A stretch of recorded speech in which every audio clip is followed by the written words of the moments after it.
Très bien.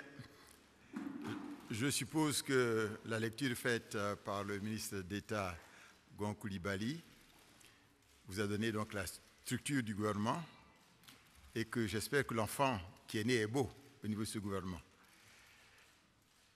Je voudrais d'abord, si vous le permettez, exprimer mon infinie gratitude au président de la République, son Excellence M. Alassane Ouattara, de m'avoir reconduit le mercredi 6 janvier dernier et dire que, conformément à ses orientations et instructions, nous avons travaillé en moins d'une semaine, comme vous avez pu vous en rendre compte, pour proposer ce gouvernement à la nation ivoirienne. Au niveau de ce gouvernement, vous aurez noté qu'il y a 5 sortants, mais aucune femme qui sort du gouvernement, qui comptait déjà 5 femmes, et nous avons 9 personnalités qui entrent, dont 4 femmes. Ainsi, donc, le nombre de femmes dans le gouvernement passe donc de 5 à 9, soit donc le quart du gouvernement, puisque nous sommes 36, comme vous allez donc noter. L'objectif de ce gouvernement, c'est un gouvernement de mission et de combat. Il faut faire en sorte que nous réalisons rapidement les instructions données par le président de la République et les engagements qu'il a pris devant la nation ivoirienne, de faire en sorte que ce pays devienne un pays émergent en 2020. Vous savez que d'ici 2020, 2016-2020, c'est au total plus de 29 milliards de francs CFA, 29 000 milliards de francs CFA d'investissement qu'il faut faire pour ce pays.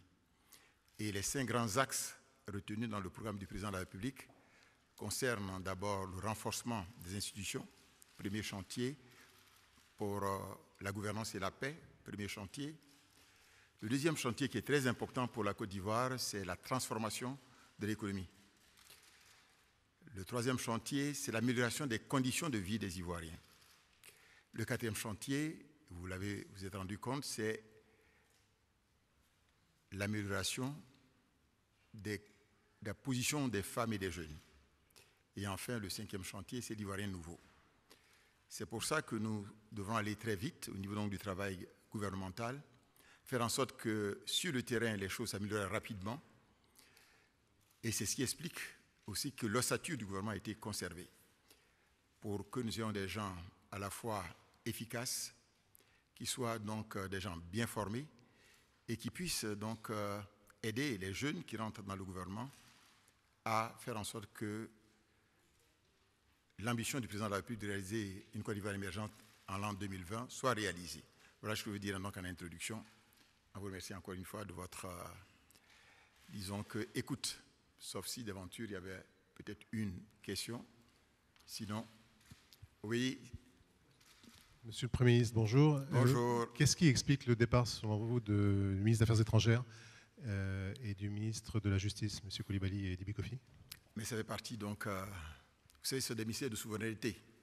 Ça fait partie donc des prérogatives du chef de l'État. Il a décidé que ce soit comme ça et ça a été fait. Voilà. Oui.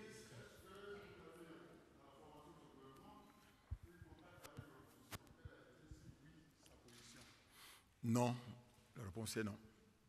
Pour une raison bien simple. Disons que les partis au pouvoir doivent gérer le pouvoir, l'opposition doit s'opposer. Pour l'heure actuelle, c'est comme ça que nous voyons les choses. Chacun doit jouer son rôle.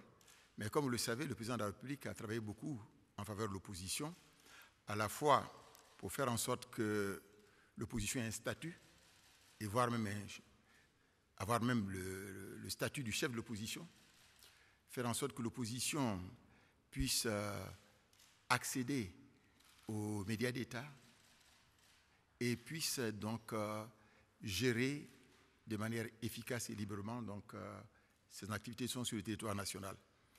Je pense en fait que c'est un élément de la démocratie, que chacun joue son rôle.